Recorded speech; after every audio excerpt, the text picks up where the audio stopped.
ہمارے ملک کی یہ بڑی بدقسمتی ہے.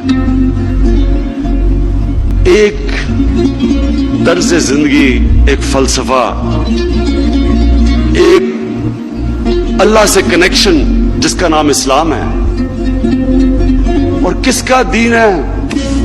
دنیا کا سب سے عظیم انسان نبی صلی اللہ علیہ وسلم، جنہوں نے ہمیں بتایا ہے کہ کیا دین ہے. اس کے دین کو بیچنا، پیسہ بنانے کے لیے لوگ بچوں سے جھوٹ بول کے یہاں لے کے آنا، اس سے زیادہ بڑا گناہ کیا ہو سکتا ہے؟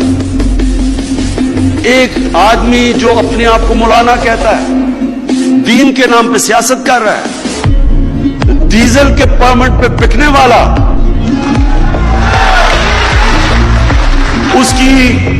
آج اس کی قیمت لگاؤ، جو مرضی فتویٰ دوانا ہے آپ کے لیے دے دے گا. کشمیر کمیٹی کے اوپر چیئرمین شپ پہ بکنے والا، وہ اسلام کا نام استعمال کر رہا تھا. جن لوگوں کو، بچوں کو اسلام کی نہیں سمجھ، کس طرح گمراہ کر رہا ہے ان کو.